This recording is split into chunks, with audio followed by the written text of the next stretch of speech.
to Down Your Unders. Down Your Unders. Review and dissection of content from some of the sharpest minds in the game. Hosted by Adam Camilleri. Art of War.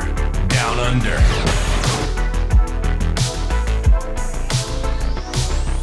Hello, lovely people. Welcome to this episode 197 of the Art of War Down Under podcast. 3 more to 200, which means I've almost been doing this for 4 years. It's absolutely horrific and terrifying. And I'm absolutely grateful for it. Thank you very much for joining me for the journey if you have so far. And if not, thank you very much for coming along when you did and sticking around. I'm here to do a very fun episode, hopefully, where we are going to be analyzing the current state of the game and all past metas, and talking about how to counter them, work into them, be anti them. So, we're talking about how to find and get value out of whatever you are playing into whatever is good out there at the time, whatever those specific problems are. To that end, I've reached out to 2 individuals who I think are very good and poignant on this subject. The first and foremost is an absolute superstar of an Archon. He hails from the Great White North. His name is Ridvan Martinez, or Skari. Hello, brother. Hello, how's it going? Thanks for having me on. My absolute pleasure, mate. When I was doing this episode, I knew I wanted to get you on because you're a faction expert, and people who play or dedicate themselves to 1 or 2 factions have to play into the meta anytime their faction isn't the meta. And so, therefore, that's like, in the current state of the game, Drakari was the top dog for a good portion of 9th edition, and then every other time, since then, you've had to, counter meta, anti-meta. You've had to work your way into and around the specific problems facing you at any given time. So I thought you were absolutely perfect for this. But if anyone wants to grab some more, darkin goodness, my man, how would they go about it?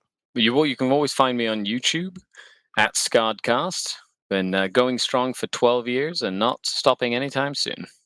Man, I remember watching your stuff when Fantasy died. When the old world went boom and they launched Age of Sigmar, and I was getting disillusioned and trying to look for 40k content. And I remember watching your stuff.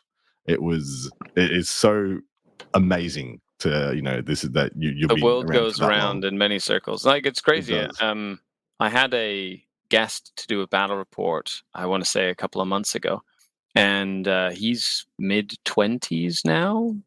Yes. And I remember playing him when he was like 12. Yeah, wow. Like teaching him the game. Yeah. Like way back. And he's like, yeah. And then I ran into his dad the other day.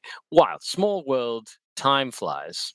It is absurd. The years keep coming and they don't stop coming. So, yada yada yada. Shrek was a great movie. It is. It wasn't. It is. It is. This is going to be a 2-part podcast, of course. The first part is going to be more of a general talk about how to identify what the problems are in a meta, like, how to identify the things you want to try and counter, want to work into or against, how to go about finding solutions in your respective faction, what they look like when you find them, how to avoid any traps or pitfalls should they be there. And then over in part 2, we have specific circumstances and specific matchups that our patrons have thrown at us. And so we're going to be answering those to the best of our ability. This is going to be 2 parts. Each part of these is going to be 2 parts. I'm going to be with Skari for about half an hour. And then I have the reigning defending world team championship captain, Pumba from Poland, joining us to do a similar stretch and a similar discussion, because Poland is freaking famous for looking at things a little bit differently. And I think it's going to be a fantastic perspective to get from him. And I'll also get a little bit of a team's perspective from him as well, because it would be a waste not to. But you can expect that to be coming in about 30-ish minutes from now. So hang out, stick around, and hopefully me and Skari give you a good time in the layover. All right, my dude. All right, your faction expert. We're putting on our faction expert hats because we're Skari for now. How would you define the terms anti-meta or counter-meta? Like, how would you define those terms for people who don't quite understand or wrap their head around what we're talking about? So, in simple terms, anti-meta or counter-meta is simply more fun. Yeah. To be less, esoteric about it. Counter-meta is kind of understanding what the trends are and building a list that directly combats the current trend. Yep. And anti-meta is taking something that is completely out of left field that people tend to not be prepared for at all, whether it's counter meta or meta. Yeah, exactly right. So you can always think of And so the latter is usually more of a skew list. It's more of you are literally tailing an entire list with a single modus operandi of being good into these top one or two factions. You might get absolutely run over by Imperial Knights because you have leaned far too far away from what would bring you to the dance usually. And the former is taking something that is already good and changing a percentage of it that would allow you to have more play and more game into said issues. Is that a good way of saying it also? Yes, 100%. And it's about problem solving, right? So it's about either creating problems or solving problems. And that's, I think, even the most simplified form of those two terms. Yeah, it is, absolutely. Which is a perfect segue, mate. It's almost like you knew what we were doing. How do you identify what the problems are that you need to work into, or that you need to have a solution for? I think there are two ways you can do it. You can be very stat centric and look at, say, stats check, or any of the other statistics things that are out there, and kind of look at what the trends are. Another thing is do the hard work and look at what is in the top 10s at events, right? At larger events, and kind of see what's kind of doing well. And I'd go as far as looking at like the top 20 lists in like a mega GT. You know what I mean? Yep. Or things that go, 4-1 or 5-2. Oh, sorry, 4-2 at a 6-rounder, or even like 4-1. Mainly because sometimes those lists are very, very close to being in that top, and so it gives you like a large percentage of what you're going to see, depending on how you want to do it in an event. The other option is looking at like faction representation. So a problem would be, let's look at how many, on average, how many X players, like Thousand Suns players right now, right? How many Thousands players are we seeing at the top? So we're seeing, a 1 out of every 5 at the top is Thousand Suns, right? So if you're top 10, there'd be 2,000s, whatever. So there's a high likelihood that if you want to win an event, you're going to have to play Thousand Suns. So that problem would be, okay, so Thousand Suns, right? That's a problem to be solved if you want to do well or podium at an event. The other option is looking at is in general population, whereas, for example, whether it's Chaos Space Marines or Marines of some capacity or power armor in some way, like most tournaments will have 1 million Space Marine style players because they are just the most popular factions. Yeah. So that in and of itself is sort of, quote, meta, right? Because there's just going to be people who play Space Marines, and the likelihood of you running into World Eaters or Space Marines or, Chaos Space Marines is very high. I think the single stat that would really closely align with what you're talking about is overrep, the overrepresentation of a faction based. So that takes into account how many players there are of said faction, and then the higher the number of players, usually you would expect to have a correlative amount of people in the top placings for that faction. But when there is more than there should be, based on percentage, like if there's 10% of the player base is playing 1,000 Suns, but then you would expect out of a 100-player event, you expect one of those 10 to make a top 10. But then when there's 3 or 4, that's an overrepresentation, and that's the stat that would delineate these players are both good and bringing something that is a problem, because whatever they're doing is working really well. And so therefore I want to know what that is, and I want to know how to not get stung by it, so to speak. So yeah, perfectly said, mate.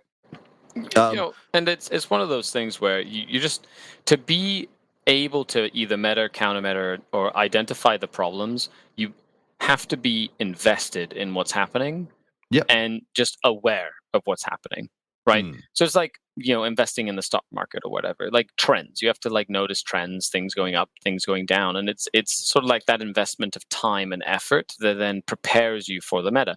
And then you can break it down into multiple different categories, because everyone has a local meta where they go to their local store and they have 4 friends, and 4 friends have only the armies that they own, right? You can go into TTS meta, which is like a whole other ball game, because anybody can play anything without buying a single model, which then means that the meta can be completely unhinged, right? Or you can live in a small town in the Greater Toronto area where Ridvan Martinez, who is the only person in the world who can win a GT with Drakari lives, and all of a sudden you have to worry about actually what do I do against Drakari? Everywhere else in the freaking world, it's not a thing. Or you go to a little RTT in the middle of like near Toronto, and you've got me, Tim, Chris, Jeremy, Francois, and it's like there's like half over the 75% of the RTT is ETC WTC players. So it's like and this little hole in the wall. So yes, it can vary wildly from place to place. Agreed. Well, all right. So let's get more to the practicals. You are a faction expert. How do you go about finding answers in your respective faction? Like, where you as a Drakari player, and feel free to extrapolate this to the wider, other factions as best as you can. But when you see a new faction enter the game, let's say Chaos Space Marines coming into the game, how do you find out what you do about them as a Drakari player? So that's a great question. So the first thing I do is I don't stress. That's, I think, one of the most important things of being able to problem solve is you cannot give in to the negative discourse that that people proliferate online. Right? Yep. I think that's probably the hardest thing to do, but also the most important. Whether somebody says something is incredibly good or incredibly bad, you cannot take people on their word. You have to put it into practice. So that's the first thing. It's a mentality thing. And the second thing is trial and error. A lot of the times, like I'll have a theory or concept which comes from many years of playing the faction, over multiple editions, over multiple versions of the game. And it's about, a lot of the times it can be gut instinct, but it's not, it's about taking elements within the parameters of your faction, whatever it is, or your list, or that sort of don't necessarily go against the grain, but that you give yourself the agency to be creative with that. Okay. Yeah. Right. So I love everybody who works in high competitive content and and does whatever like stats or tier lists or whatever it is for like content coming out or video, like the detachments and the units, and people kind of really go into a lot of detail, way more than it ever has been. And however, I find that folks tend to take that at face value and then they build based on that. And it's not necessarily that it's not good or not bad. It's not that. It's that folks don't find what is good for them. And so yeah, I think I get what you're saying. It's not that the internet is leading people by the wrong. Exactly right. Wrong. Mm-hmm. It's just it's leading people by the nose to a smaller subset of what is possible. Right. Like when I look at, say, as a faction expert, I try not to limit myself by what I have found personally to be good and or bad on the table. If there's a problem I need to solve, sometimes you need to look outside of the box parameters of what you think is going to be efficient into that specific thing.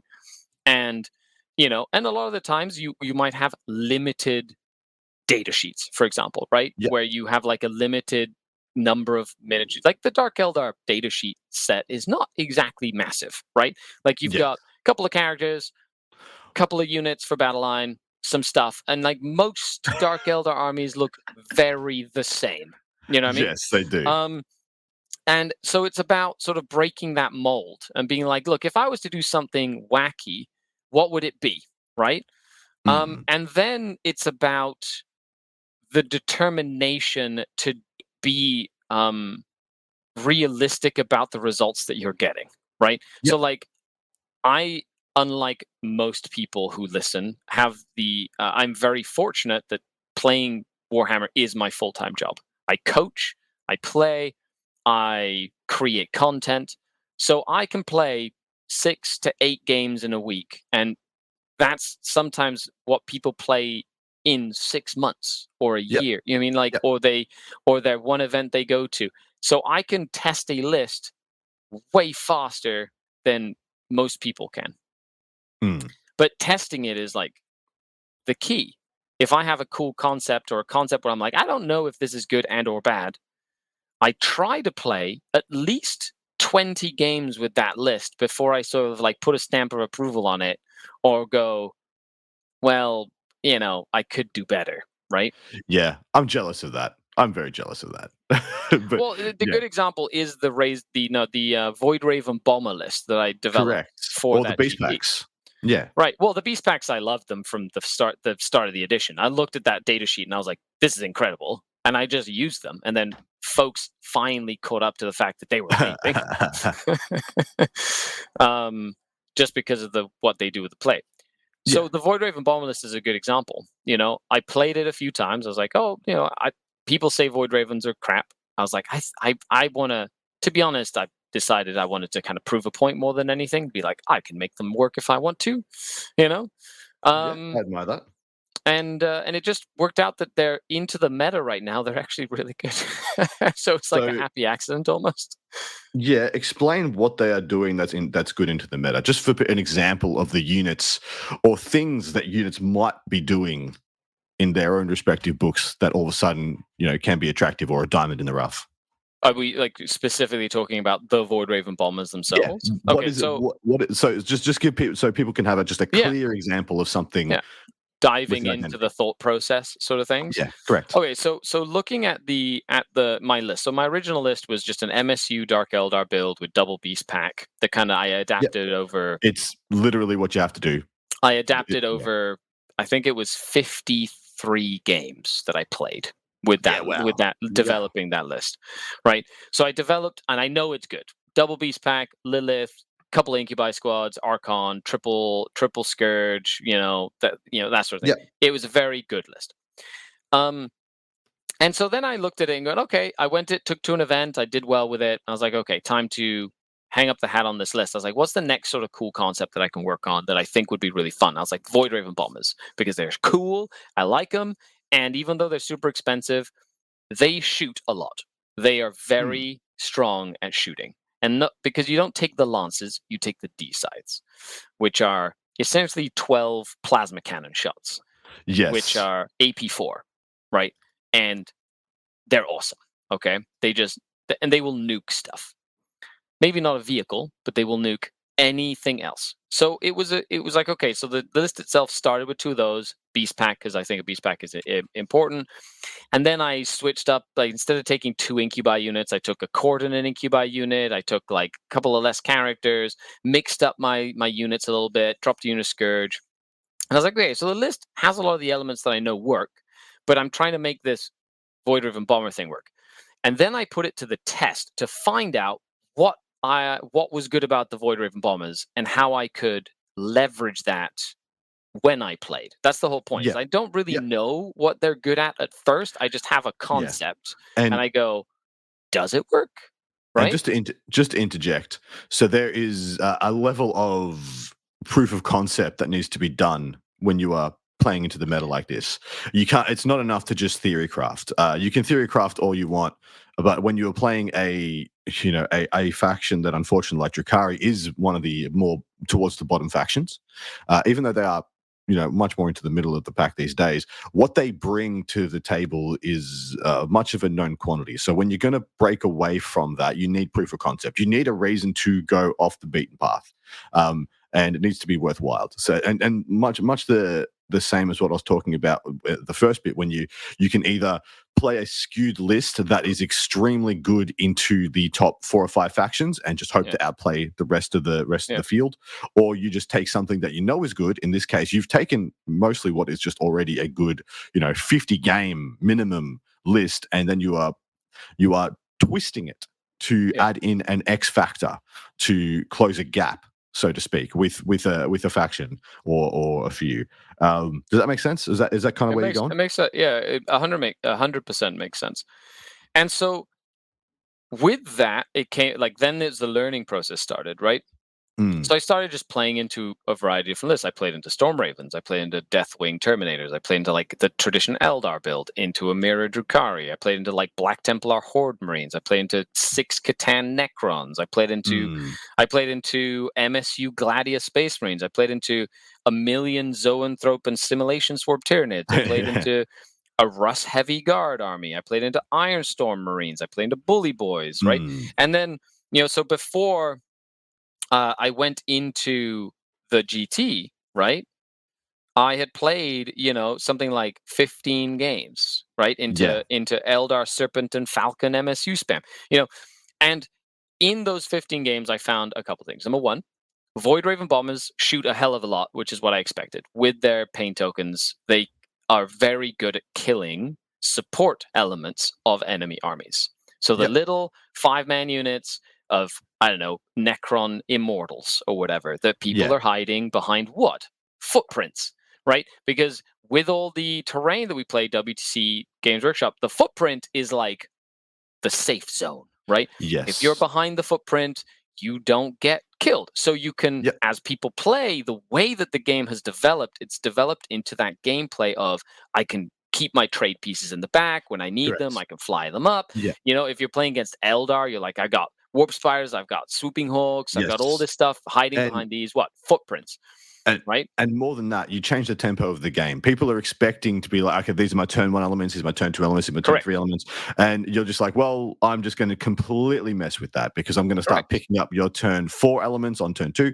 And then you're going to have to change up what you're going to put out on turn 3 because they're dead or they're going to be dead if they stick around and yada, yada. Yeah. So in and of itself, the Void Raven Bombers and any aircraft follows the old towering rules, right? So when you commit the bombers to the table, I rarely use them for the bomb. The bombs is a meme at this point, right? But they come in and you give them a pain token and they have a good, decent range. 24 inches is not bad, but they can come in from strategic reserve, right? And then they can, whatever they can see, they can shoot, right?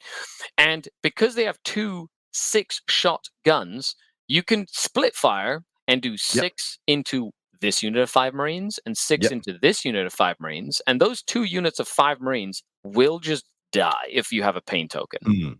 Because it's AP4 and 2 damage each. Yeah, if 3s are rolling into 2s, AP4, even if they are make attempt with cover, they're pretty rare. It's very likely that you'll kill them. And if you really need to focus your fire, you can. But what it did is allowed me to essentially stage my army and then kill all their support elements. So I found very quickly that allowed me to sort of very much dictate the pace of the game. And then in testing, I noticed that folks had to either deal with the planes because for the first time ever, like I said 50, it was actually like 43 games with the other list. In all the other games, I literally played almost every game to like the 9th minute, like right at the end. You know what I mean? Like it was like I was playing to the 5th turn, bottom of the 5th turn, getting the wins, right? But this game, I was like tabling people in 4 turns. And I've never really been able to do that with Dark Eldar.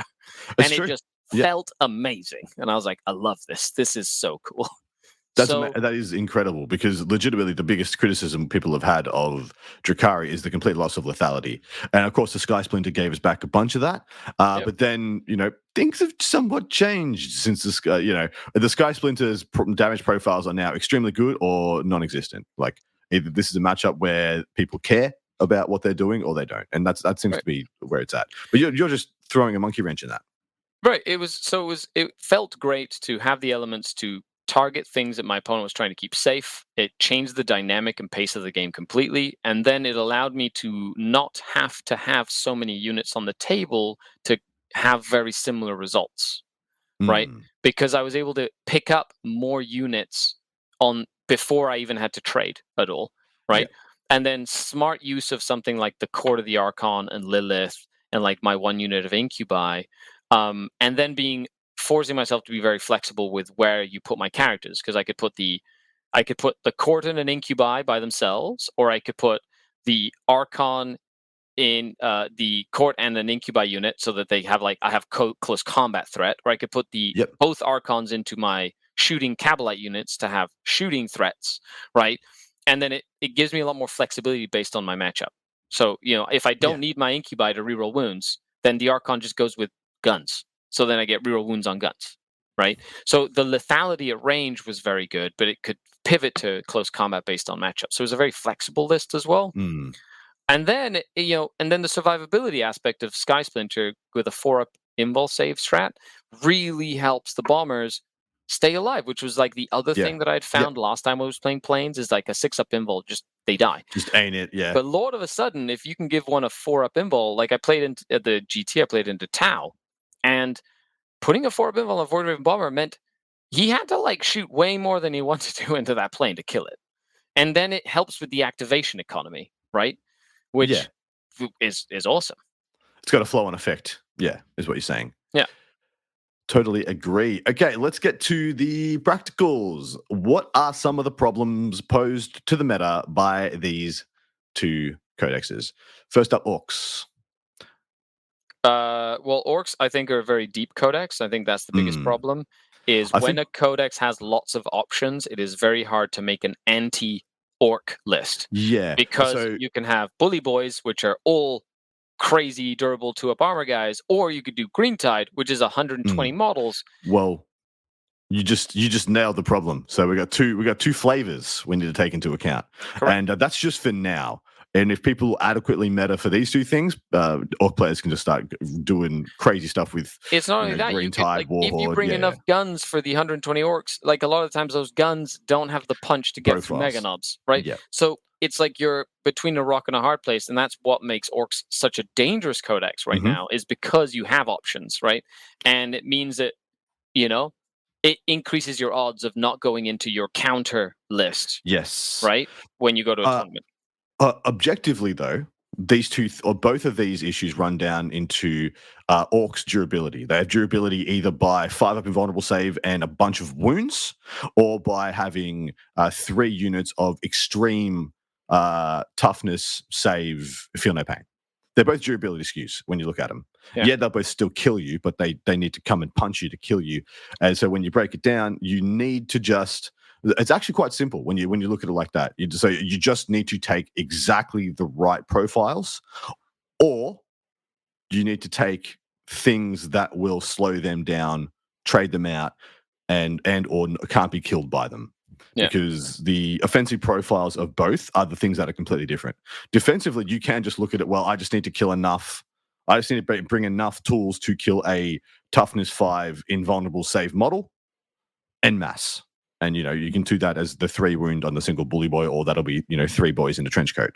They both have a 5-up invulnerable save and or feel no pain, but blah, blah, blah. Trying to kill bully boys obviously isn't the right way to do it because there's so few factions that even have the opportunity. And we've already been shown that the funny thing is, lists like Green Tide beat bully boys. I was at Dallas, 2 weeks ago, and was able to see Unending Swarm beat 2 extremely good bully boys players. Yeah, extremely good Orc players. Well, number of models, right? And then you just look into counter meta, anti meta, right? So Correct. It's like that's a clear example, because that's a clear example of counter meta. Like if the meta is gearing towards bully boys because people love low number of models, high durability, and decent punching power, then literally the horde list is literally the opposite, and Correct. So that's counter meta, in a way that counters. But it doesn't counter the meta, which is the bully boys. It's anti-meta because it's like it doesn't even care that you have bully boys. It just goes, I'm just going to sit on objectives. I literally am just going to play my game plan, and I do not need to change it 1 iota because you are bully boys. Yep. I just do what we do anyway, which I think is extremely cool, extremely exciting that the meta is just we have the solutions for bully boys already built in. But do people have the fortitude to take 200 models? That's the question. You'd be surprised. It's a lot easier than it seems. It just requires a little bit of practice. Well, straight up, it's kind of ridiculously and bizarre that a unit of 6 Mega Knobs, not on the WAR turn, struggle to kill 10 models with an invuln. Yeah, because they don't have volume of attacks. It's just hitting on 3s. Let's just say they got a war boss hitting on 3s. That's just math, Adam. That is just maths. Okay, but so many people just assume all the units are dead versus these armies. They're just like, they're just gonna kill me. I'm dead. Hence the proliferation of negative think in the online space, which means you need to go out and actually try things for yourself. Yeah. Like when Bully Boys first came out, me and the guys were sitting around joking about stuff that doesn't care. And we're like, how many horrors can you get in a list? Because that list just does not care. No, one unit of pink horrors would literally just like completely mess up a Bully Boys army. Correct. Yeah. Yep. 100%. Correct. Anti-meta. Perfect. You just Correct. knocked the nail on the head. Yeah, good job helping me create 30 models out of this 10 model unit. Yeah. Thank you very much. Yeah. And there's some questions there where my answer is going to be pink horrors. Pink horrors. Part 2. With a fate caster or whatever it is for the -1 to hit. Then they just will never hit you. Correct. Will never kill you. So, I mean, Bully Boys, the meta's already been very good at telling us what is okay into Bully Boys. But of course, you can always just choose to slow them down. By either having roadblocks, wraps, traps, things getting in the way. You slowing them down by in abilities, Basilisks, Thousand Sun Sorcerers, Exalted Sorcerers rather, things that will just literally half their movement. Because as soon as they're not on the war turn, also they're very killable. As soon as they're not on the war turn, they're just a Terminator. Terminators have not. If you play Bully Boys, it's simple. You do all that, or during the war, you kill anything that's not a Meganob, right? Yep. And then you just wait until the Meganobs are killable, and you just like stop them from moving far. And that's exactly right. That works. You need to have some control over the war turn. You need to have some influence over what they can do on their war turn to not lose the game on those 2 turns. So you can play the other 3 and have a chance. But funnily enough, the issues that the Bully Boys bring to the table are actually been some of the easiest to identify because ostensibly they're bringing most of the same issues the Custodians brought to us when they were a powerhouse. It was virtually the same thing where, Wardens were just, okay, I can kill you. I need to bait this out. I need to bait out your 4+ Feel No Pain so I can have a chance of interacting with you later. And, it's not too dissimilar with the War and et cetera, et cetera. And then, of course, when they pop the 4 Feel No Pain, because you've shot a Demolisher cannon at him, you're like, well, the rest of my guns are going to pick up the Sisters of Silence, and we're going to try and, do some other things. Green Tide is actually a whole new problem set, which I guess is to speaking to your assertion that Orcs are a very deep codex. How do you approach that one? Green Tide? Yeah. Whenever you deal with a Horde list, the worst thing that can happen to you is not the fact that somebody brought a Horde list, is the analysis paralysis of a Horde list. That's great. Great way of saying it. Yeah. So the thing that I've learned over 25 years or plus of playing this game is if you're playing an army that's a Horde, or you're playing an army that's like a spam the same thing multiple times list, right? You can't think too much about it. You have to just pick something and kill it. And that's kind of how it works with Horde Orcs. Like if they put 5 units of 20 Orc boys at you to the can teleport and stuff, like you can't overcomplicate it. You have to move block the stuff that you can to prevent getting swarmed. Like you still want to try and stagger it, but then you just have to like kill one thing at a time, right? Because that's all you can do. If you overthink it, you will lose. Yep. Yeah, I do agree. And so you're saying that I think an army like the Green Tide is more about discipline on the table and having a thorough game plan. Because so straight up, one of the issues that Horde armies have had for the majority of this edition is that the lethality has been so high that low durability, high number of models has not been a viable defensive metric. Well, that and the differences to objective control, right? So because they tend to have way more objective control, so they tend to just win on primary without having to kill anything, and then they're durable enough that you can't get through them fast enough, right? Yeah, well, that's the premise, right? But for the majority part of this edition, that hasn't been the case. You needed to have X factors. You needed to have recursion. You need to have double move ability or, pseudo surge abilities, a ways of deep striking in closer, like GSC do, coming 3 inches away, and then you not kill things, just take away objectives and cause score differentials. Stuff like that. Like a conventional Horde that we would have seen in 8th and 9th edition doesn't hold up in 10th. And so it has to have X factor. And I suppose the X factor for the Orcs is the fact that they're a Horde army that actually will kill you. Like they will charge you and they will absolutely kill you. Well, that war boss by himself. Yeah, and they'll have a wheelbarrow of dice next to the table, and then if they ever manage to get a full 20 boys into a unit, they will cackle madly as they pour. As they roll a literal bucket of dice. They're just going to overturn the wheelbarrow onto the floor and laugh at you. And it should be a good time anyway. You should be happy about that. That's a fun journey. But what are the kind of units that you look for? So tell people about the beast pack. What is the beast pack doing? Because I see the beast pack is the key for Drakari, at least in the beast pack is key into pretty much every matchup for Drakari. The beast pack is fast, quick, maneuverable, and that's like why you leverage it. It's very cheap. Yep. So leveraging a 9-inch scout move with a 12-inch move means that you move 21 inches off the line. Assault weapon allows you to do actions and still shoot. And then you've got 20 some wounds with multi-wound models. So like in order to kill you, they have to sort of like dedicate something hard hitting to kill a 105-point unit or whatever it is. It's really about that forward pressure, because what the beast pack allows you to do is create space. And Dark Eldar work well with space, especially into something like orcs, right? If you can just run a beast pack up and doesn't have to charge anything, doesn't have to kill anything, you move and advance and scout, right? So 22 inches from the line is literally right next to your opponent's deployment zone. Yep. Right? And you just try and create a wall. And unless your opponent flies or, they can't move past that wall. 100%. And all it does is it allows you another turn, right? And that's what you're trying to buy time for, is another turn. And if you have room where you can, I can actually shoot you from 24 inches away instead of you moving and advancing and being at the halfway point. And now it's like, now I have one turn to block you and then you're on me, right? The beast pack is just very good at being like, look, move, block, I have some space.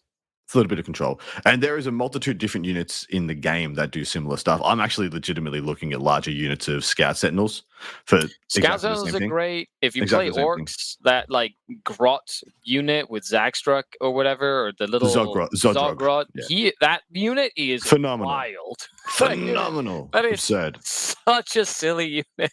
Yeah. Oh man, 18-inch movement with 18-inch with a, if you roll in advance, but at least 13 to 18 inches on the wall, and then a 9-inch scout, which is incredible to me. So absolutely wild. I mean, this is the reason everyone takes Nurglings. Yeah. Yes. Nurglings fit this as well. Larger unit of Nurglings might be the go. I had a mate of mine who was taking units of 6 Nurglings in his Chaos Knights list, and all of a sudden it seems genius. Really it's good. Honestly, like anything that infiltrates, scout, move up the board, create space, stop your opponent from using pieces of terrain or angles. There's a lot to it. But when you're like learning how to use meta or anti-meta stuff, like in this case, like Horde, yes, you need stuff that can just. This is even into like Tyranids, even though it's a little less effective because they usually move block you with gargoyles, right? So they kind of fly the gargoyles up. Yeah. But like, just being able to stop the rest of the army from getting to the mid-board would give you like breathing room, right? Exactly right. Yeah, and you want to turn to let you or 2 if you can, even if you buy 2, where they thought they were going to get to you, now they can't, and you get to breathe, plan, pick apart, take some skulls.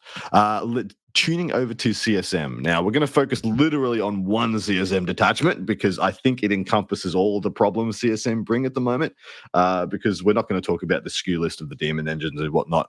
I'll wait for that to be proven to be a good way to play Chaos Space Marines, even though I do think it is very good. I do not think it holds a candle to the Raiders detachment.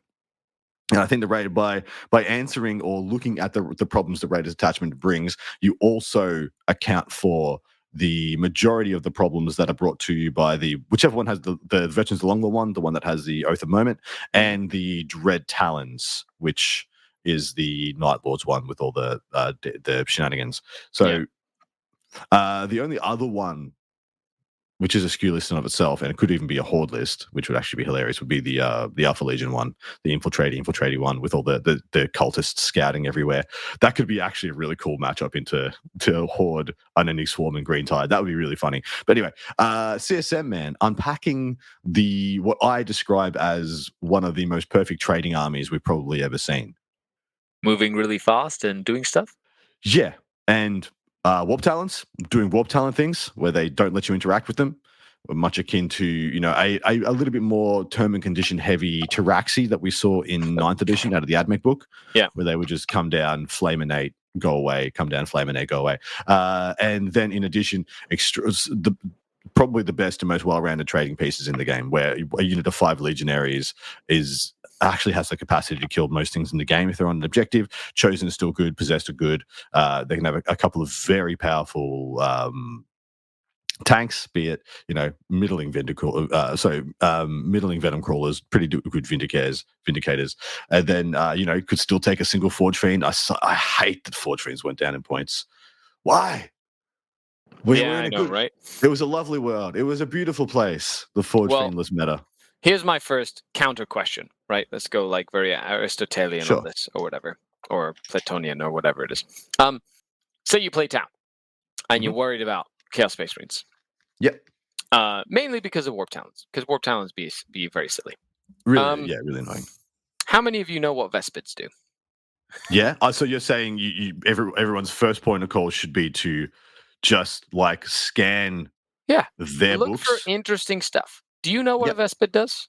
No. You don't, right? Nobody does. However, a Vespid goes back uppy downy. Guess when? What? So a Vespid uppy downies. That's their thing, right? But when do you uppy? I'm opening the codex right now. This is very technical speak, by the way. When do you uppy? Yes. So go back into reserve, right? So the Vespid, their special rule is they go back into reserves.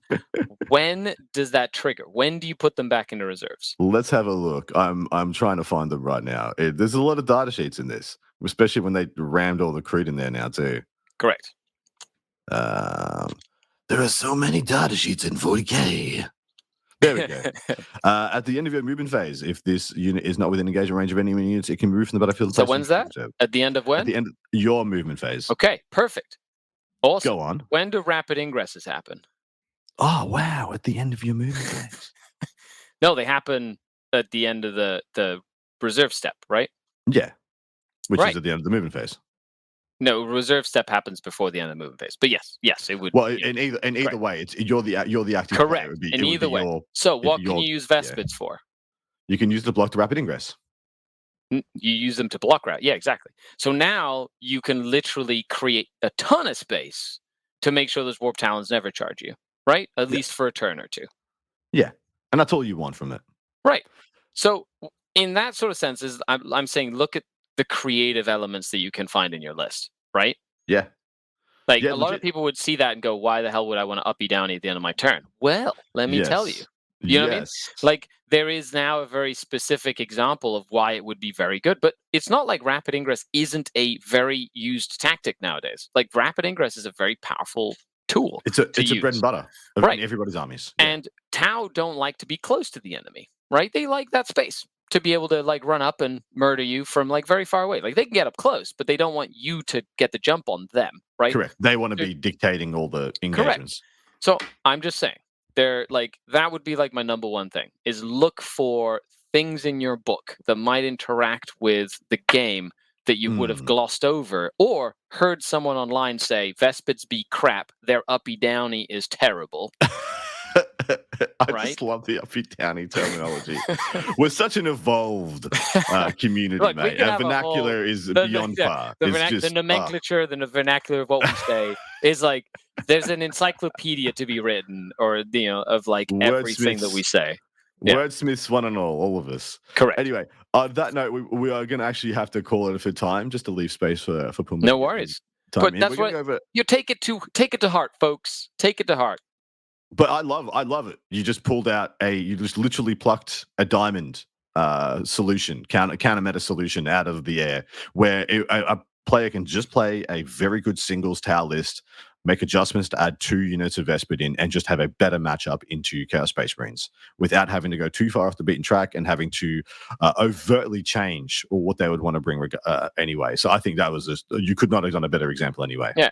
It's also great. It's also a great, thing to like, bait an Overwatch off or whatever. Yeah. And then if they don't kill you, you can just disappear. Be like, I'm going to bait you with my Vespid. Oh, you didn't go for the bait? Okay, well, I'm just going to pull them off the board now, so they don't die, right? They still move 12 with an assault weapon, so they can go. Correct. They can go 18 inches and do an action, or just be a roadblock, or whatever you want. Just create space, right? A lot of this game is about space. Yeah, exactly right. All right, my dude, feel free to plug your wares one more time before we check out. Well, just in case you didn't know, I'm on YouTube. I'm also an Art of War coach. So if you want me to teach you stuff, you can find me on the Art of War, or on YouTube, or on Patreon, or on the Stutter Scrub podcast, or right here. I'm right here. There's a few places. There's a couple. Anyway, thank you so much for coming along again, my man. We're going to go over part 2 and answer some patron questions, talking about mostly very specific matchups. So we're going to stress out knowledge of specific factions and try and find some diamonds for people in our Patreon group. If you want to get involved over there, go to Art of War Down Under over on Patreon. Jump in, join in as you please. Thank you so much for the amazing support. And we'll see you next week on our Choo Choo Train to 200. Stay tuned, though, because a little segment with Pumba, and by I say little, it's probably going to be the same length as this one, is coming up just around the corner. See you soon. Bye. Welcome back, everybody, to your, second segment for this week's Anti-Meta Counter-Meta episode. I am joined by the reigning, defending, undisputed captain of Team Poland, who won the WTC last year. He goes by the name of Pumba, because I'm of the opinion that no one can pronounce his name. Hello, mate. How you doing? Hello, Adam. Glad to be here. Thank you for the invitation. No, my absolute honor, mate. It's been a long time. I should have had you on a long time ago. In fact, I think I did have you on after the WTC victory. That is correct. But it's been too long between drinks, and we are ramping up to a new WTC in under 3 months, which is terrifying, I'm sure, for all involved, except for me, who I just get to go on and just tell the story of the event. Don't have to do any practice whatsoever. It's fantastic. The best perspective on WTC you can have, actually. It's lovely. Everyone should try it at least once. Just come along, sit back, and watch everyone else sweat it out while you get all the goodness. I don't know if I've ever asked you your real name, if you're happy to disclose it online, but... of course, I am Maciej Guziec. Maciej Guziec. Pretty much. Yeah, let's go with that. I'm not going to fucking torture you with Polish pronunciations. Love it. The thing about Polish people, we always use some sort of nickname because it is just that much easier for everybody abroad to pronounce, right? Why Pumba? Because Guziec, my surname, is just Warthog in Polish, sorry. So amazing. That was not easy job to make. No, that's fantastic. I freaking love that. That's beautiful. That's a perfect world. So we're here to talk about anti-meta, counter-meta kind of stuff. We're here to help people and give some people ideas of should they be in an area where they feel like there's an oppressive faction, or even a player on a less, top-tier faction that is also oppressive. So there could be some top-notch Grey Knight player just absolutely rolling people in your local area. We just had Skari on, who seems to be the only person in the world who can make people fear Drakari. So much the same there. But I wanted to get the Polish perspective, because apart from good alliteration, because there's 2 P's in it, it is a very unique, one-of-a-kind perspective in the world, because they look at everything very differently and very successfully as well, might I add, on the world stage. So when you think about counter-meta, you think about working against or identifying the problems in the meta that you may want to, either flip a matchup, trying to turn a yellow into a green or something like that. What do you try to identify, or how do you go about it? So the first step, I guess, on identifying problems for us, especially Nation, and me, who is the current captain, would be to get everybody's opinion on something. What we try to do is get as many practice games as possible, and then fill out a matrix of some sorts. Even if you are just going for singles events, I'm going to add that in here. I think it is very useful for everybody to do some sort of exercise when filling a matchup matrix for yourself, to realize where the problems lie in your matchups. Who are the factions you would not want to face right now with the list you have? What can you do to solve that? What can you do to improve those matchups? And how popular do you think those factions, which are problematic for you, are going to be? And that's that an amazing... both in singles, but in teams especially, right? That's an amazing concept. So taking the tried and true pairings matrix of teams and then just being like, well, this works for me as a singles player. I'm going to do a matrix based on, maybe go on a stats check, look up the top ranking 10 or whatever factions or, detachments they're in. And just slap together a matrix of traffic lights, red, yellow, green, depending on what you think you do into them, and then just look at the trends of the reds. Like, are you bad into melee matchups? Are you bad into whatever? And you could even correlate that with looking back in the app that where a lot of people play their games and track their games. What did blow you out? What did you get dominated by? And then you can extrapolate why. But at the baseline there, you're talking about developing your own data set. Don't base it on opinion. Get your own data, yeah? Definitely. However, it is known that one person cannot possibly play every single faction and against every single faction and against every single player in Warhammer. So one tool that we as StatCheck, because I am also part of that network, promote. I should have let you plug it at the start. I'm sorry. All good. Is the metadata dashboard that we are carefully curating on our website. And where you have lacks of information, for example, you don't know a specific matchup, this tool is very useful in identifying how it usually goes for the broader population, let's call it, right?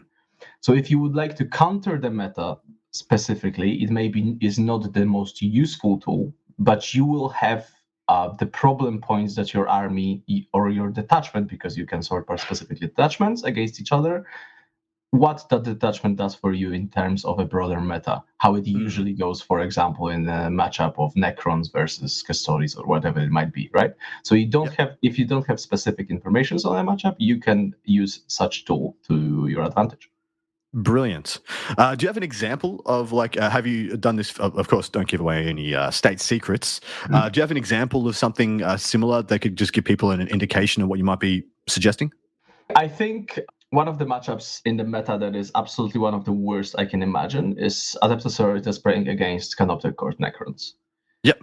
I believe that's well established now. That is one of the worst matchups that Sisters can go against, and they have huge troubles dealing with Wraiths and such.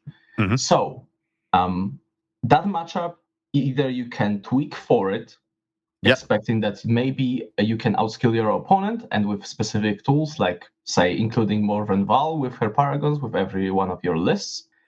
You can try to edge that out with your skill and with enough preparation, right? But in general, if your meta has, for example, great Canoptek Court players, then possibly going with Sisters might not be an optimal choice, right? Correct. And if you are chained to Sisters like they are your faction, and you just know you have a red in the meta, it can be detrimental to try and skew too hard into that and then leave things that were winnable matchups into less winnable matchups.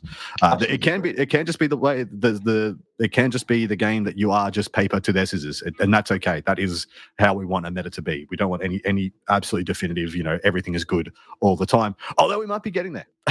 You have I know you've mentioned Necrons. We had a lovely discussion in the green room because we both come from a very strong team's perspective. And of course, the singles meta right now is all going mad for Orcs and Chaos Space Marines. And when you add the team perspective in there, there's a couple of other factions that we think are just as troubling and problematic. And that would be, from my point of view, Thousand Suns, and from your point of view, Necrons still being absolute top dogs. But the idea there is, I guess, that in a singles environment, those factions, well, T-Suns more than Necrons, can just kind of fall on their face on going second on a bad table. Whereas, in teams, you get the pick, you get the protection, you get the table choice, etc. Transitioning over to discussing how to analyze to finances. So you mentioned Morven Val as a possible answer to go into the Canoptek Court. How do you go about finding things that let you get closer to those problem matchups? Like, how do you look at a book and try and find these diamonds? And this is, I think, the most difficult part. Yeah. Because this requires for you to be a faction specialist of some sorts. There is no, I believe, one-step solution, something you can do. What you can do is, if you are good with a faction, if you are playing it currently, you should have exquisite familiarity with your book. And I'm talking, you should know every single datasheet and every single stratagem in that book by heart. Those, like, for example, if I'm playing an army and I'm trying to find a solution to a problem, what I would do is spend every single free hour that I have in my life just going through the codex in the app. Yeah. Like, if I'm commuting, if I'm fucking doing anything else, I would probably be scrolling through every single datasheet, even the ones that I never seen played on the table, to see if they, for example, have that one ability that might push me over the edge. Because every single datasheet in 10th edition has its own ability that sometimes might be game-changing. And people forget about those because they may not often be optimal. They may not fit the meta as a whole, especially when the codex comes out. But by the time like things like that develop, it might change up. Yeah. And I think that one of the biggest examples of that type of stuff is, I actually love the story because when we brought Eldari to the WTC, Duda, our elder player, a long time elder player, I might add, had Fugan in his list. Yes. And everybody was going apeshit about how awful that is and how it's basically a fluffy choice, right? Definitely fluffy. Definitely fluffy. A year later, turns out he's pretty good. They've put the points up on him 3 times and he's still auto take. Yeah. Exactly. So these are those hidden gems that you might find in your codex that make that do something that the rest of your army struggles with, for example. 100%, man. Absolutely 100%. Mind you, you did make me feel a little bit ashamed there. Because when you said you should have exquisite knowledge, I'm like, I have no idea what the Anvil Siege Force does in Space Marines or the First Company Task Force. I implore you to check those out, and I'm 100% real with that. Like, and you know what I'm going to do? I'm going to read both of those and then message you and be like, "Thank you for wasting 2 hours of my life." Look, most of the time, you might not find anything on those datasheets, but sometimes you do find that. Yeah, absolutely. Sometimes there's some diamonds in there. All right, so talking about the current state of the game, people are going mad, raging about Bully Boys being OP and the Renegade Raiders or whatever it's called. Okay, Space Marines, Green Tide also being a problematic issue. I 100% agree with you. Canoptic Court is nowhere near dead. It's not even wounded. It stubbed its toe. It's just going about its business fine. It's shaking it off. So there are some very specific problems facing the meta. 2 of those can be actually 3 of those can be encompassed with durability skews. So that being Canoptic Court, of course. Both the Green Tide and the Bully Boys are both durability skews, functioning off either above average toughness with invulnerable saves or armor saves and feel no pains in the case of the Bully Boys. How do you look at that meta skew? Because that's 2 out of 3. If people are saying that those are the 3 big problems in the meta, how would you go about it? How would you go about analyzing what you can do about those things? So the first thing you'd like to do is find hammer units in your army and try to brute force the issue. Let's call it that. So there are certain factions in the game that just pass damage checks. And those, I believe, the 2 biggest ones right now would be either Tisons, because they just have infinite damage if they if piloted properly, or things like World Eaters. I think there are factions in the game that, if faced with a stat check type profile, they will just pass it every single time, no matter what you throw at them. Okay. So that's your first option. Your second option, unfortunately, for many of the armies in the game currently, when faced with such stat checks, they will struggle to find anything that can actually push through that. Yeah. And what you need to do then is find a way to win those games without passing those stat checks, which is a very difficult thing, of course, to achieve, but definitely doable for many of the factions. Yeah. So I would like to actually mention that I believe Canoptic Court Wraiths and things like Bully Boy Meganobs are a similar bucket in terms of they are both very stat checky. Yes. They do similar things, but are actually not the same in many of other regards. Yep, I agree. Because Wraiths in Canoptic Court have 2 very distinctive tricks which is reactive movement if you go within low knob. 9, Yeah. and low knob. Yeah. As well as OC2, and fly, and movement 10. And pistols. Exactly. And resurrecting. Well, Mega Knobs resurrect, but once per game. And Yeah. So there's definitely a difference between those two profiles in how you can effectively deal with them and make them not as useful to your opponent as he would like them to be. I believe Mega Knobs especially are very counterable with just garbage. Yeah, unlike Wraiths who have fly, you can just move block Mega Knobs. You can just lull his 5 idiots, and I don't have to worry about you for a turn. Exactly. And I believe bully boys in general are very susceptible to overall garbage in their way. So if those 10 cultists that you might find in any of your T-Sons, Death Guards, stuff like that, any equivalent to those will be absolutely great with dealing with those with that bully boy aggression. And they will sometimes just struggle to start to score the game after being blocked for, say, 3-4 turns without you having to deal with their defensive profiles. Furthermore, the terms and conditions of their defensive profiles are completely different. A Canoptic Wraith will operate at a 4-up, 5-up, well, 3-up, 4-up, 5-up for the entirety of the game, as long as the Technomancer is there, whereas the Bully Boys is two turns of choice. So there is still 3 turns of opportunity to interact with the Mega Knobs, should you not have the profiles to deal with them on the War turn, which is the most likely time they're going to be in line of sight, obviously.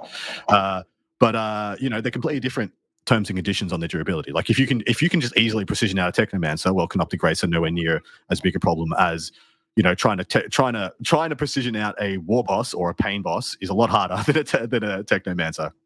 That is 100% correct. Yes.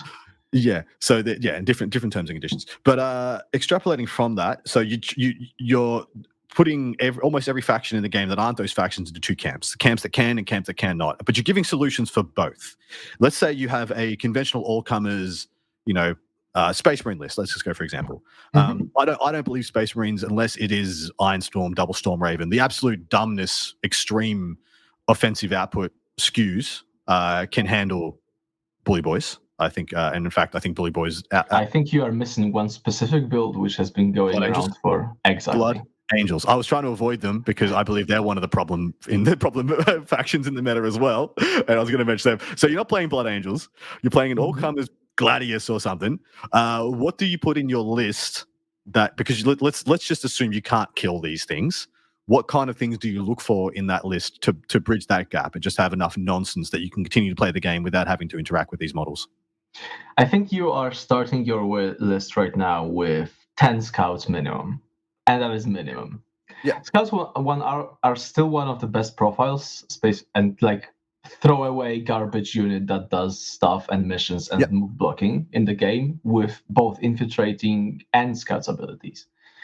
Overall, I would like to mention that I believe if you have a decent or even not decent, if you just have infiltrating profile in your book, I believe this is the time to bring it every single time into your list. You should never leave home without some kind of infiltration that can slow your opponent down, that can alleviate some pressure from you if they have some sort of alpha, beta strike, or an infiltrator unit themselves. I think infiltrators are now absolute must in your list.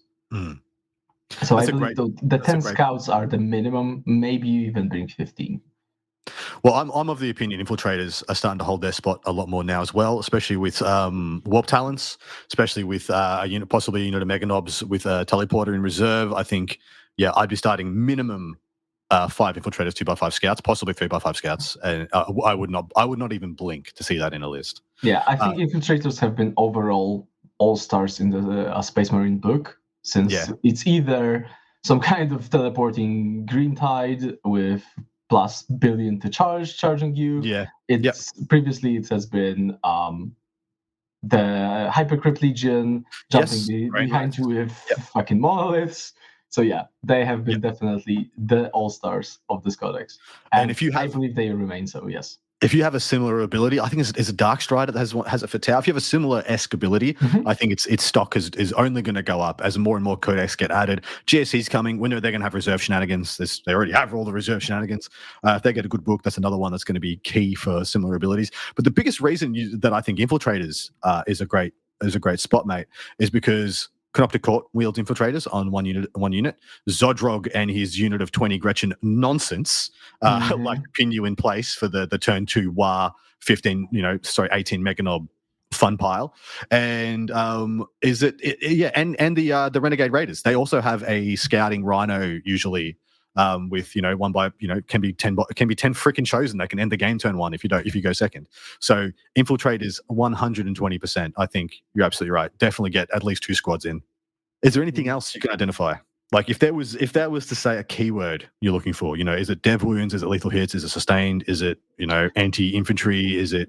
Sometimes it is very difficult to find an all-star solution that will fit every single defensive profile. Definitely, dev wounds has been an all-star in the whole game, right, since the very beginning. And I believe even though they've gotten significantly nerfed, thankfully, they still are the most versatile in dealing with every single thing, right? Just skipping safe is just bonkers good. I think one of the specific profiles for Space Marines right now that they should be looking at is the Gladiator Reaper, for example. Yeah. That is something that fits both the Wraiths, because actually they do have infantry keywords. They do, so double exploding. Yeah, double sustain. Thanks for their Technomancer joining them. Yeah. And both variants of the Orcs can be well affected with their shooting profiles. So I think Gladiator Reapers are one of the mainstays. Yeah, I totally agree. And they're not awful into Chaos Space Marines. Like just 5 Legionaries don't love being shot by a Reaper. Non-infantry profile in the game, I think, is going to be fine after getting a salvo from those. Yeah, agreed. I've actually been quite high on the Valiant, personally. I'm actually Valiant completely legit. I strongly believe that every single Gladiator profile is very considerable. I still think the Lancer is good, but I'm actually down on the Lancer at the moment. There's too many invulns. My Lancer love is a little bit down, and I used to be my favorite, and now the Valiant and Reaper are I feel a little bit better than the Lancer, but that's just my. I can 100% see that. At the same time, if you want to pop that truck or Rhino open, it's still pretty good. Agreed, but that's my argument. My argument is the Valiant pops most light transports just as well, but it's way better into Meganobs, way better into Wraiths and etc. But anyway, your mileage may vary. How do you? There was 2 things defined by me and Skari. So, anti-meta is literally taking something that is skewed for the meta, skewed for exactly Chaos Space Marines, Orcs, Necrons, etc. Whatever is identified in your region as the things that's causing you problems. Counter meta is taking a singles list, which is, I think this is Poland to a T, taking a good singles list or a good teams list and changing 400-500 points of it, so that it operates differently and changes its respective matchups to be more in line with what you want to do. Do you have a preference between which one of those you aim for? And do you think, what are the pros and cons of either? So I think going anti-meta is way more difficult and also way riskier, to be frank. Because even though we have so much stats right now in 40k, and it's still... This game is pretty soft on it's not MTG is what I'm trying to say. Yes. Yep. If you would be able to play hundreds and hundreds and hundreds of games yourself every single season, like it is basically an MTG and other games like that, even League of Legends, our games take 3 or 4 hours each. And the quality of those games will vary. And the game is kind of random still. Because sometimes it's just hits the fan and what you can do, nothing you can do about it. So going anti-meta will be more dangerous, but also more potentially rewarding. This is how the best players on the planet develop their lists, and sometimes they strike gold, and sometimes just a new meta is developed because of that. Yeah. I think a great example of someone doing something like that is the triple Lord, triple chosen Forge Fiend list from Liam from last LGT, right? Yep. It was basically, well, Eldari are completely bonkers. I am going to take that faction that is like okay, but definitely nowhere near the top, and prove to people that it is going to actually destroy every single thing in that tournament, including the broken Eldari, right? Yep.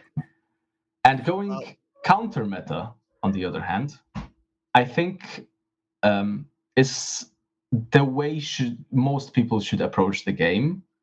In that they have a specific factions they, for example, want to play, or that is already good and established, and try to find those solutions to problems that emerge in the meta. Say the new Orc Codex, the new CSM. You just need specific tools, or like swap your perspective. Realize that, for example, your faction might have changed from the aggressor in the matchup to be more defensive. Yep. It might be a whole slew of like changes that might occur to your faction, but sometimes you can really find the answer that you need. Yeah, I agree. And that's a great way of just boiling it down for people at home. It's if you're playing teams though, I think anti-meta becomes a lot more appealing. Like just literally being like, well, so you think your list is really good, you think your list is one of the best in the game, you cannot play me. And then that just rolls into so many possible advantages for your team, for your matchups, etc., etc. Legitimately playing teams is a very privileged status for people, because sometimes we can just say that list is going to slap 90% of things. It just cannot place those two factions, for example, right? Correct. Yeah. And in teams, that's absolutely great. But in singles, if you would like to approach that in that way, that might not work, right? Correct. This is why I'm of the opinion T-Suns is like one of the best teams lists in the world. Like, it possibly a top 3 teams list, which is ridiculous for me to say. As long as you got the player, Grey Knights are in a similar vein. If you got a good enough Grey Knights player, they can pretty much do the same things. All right, my man, we are almost done with this episode, so I do want to give you a chance to plug your wares. Tell people about the beautiful show that you do and why they should tune in. So thank you for inviting me again. I am part of the StatCheck network. Come check out the show Enter the Matrix that I do with my good friend Typhus and Nathan Roberts from Team England. We discuss the top-level team stuff. We discuss the tournaments that we got going on and that are happening throughout the whole world. So if you would like to get our opinions on views on the meta in teams that is developing, for example, that is a great place to check us out.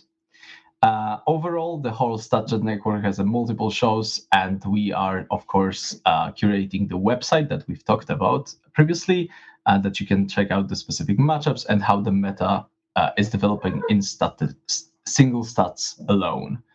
Other than that, I am also the captain of Team Poland. Come check us out on Facebook. We usually do relations from the tournaments we are going to in English also. We've got Pyro Cup happening the beginning of July that we will be also covering on our profile. It is legitimately alive. I know many people have Facebook. Facebook has died off, but ours is still going, and we post a lot of relations there. So if you would like to check Team Poland stuff and support us in our way to possibly defending the title, dude, come say hi and talk with us. It would be big. It's only WTC has only ever been defended once. That is true. It's only ever been defended once, and that was back in the early 2000s by Germany, I believe. That is correct. So, I mean, it's the modern game now, and doing it in this day, in this age, with everybody, with the biggest target possible on your back, that would be a hell of a thing, man. So good luck to you. Good luck to Team Poland. Can't wait to catch up with all of you in Belgium. And yeah, support the Polish community. They are one of the most eclectic, most interesting group of dudes. They have such a unique perspective on the game, one that has brought them extreme success and continues to do so year in, year out. So yeah, take care. Thank you very much for coming on, man. And we'll see you over on part 2, where my man Pumba and I are going to answer some patron questions. You want to get some of that goodness? Patron at AOWdu, then under a patron. You know the thing. Whatever. All right. See you soon, guys. Thank you so much, and see you. Thank you for listening to Art of War Down Under, a content review podcast for Warhammer 40K. hosted by Adam Camilleri, produced by Seamus Ronan.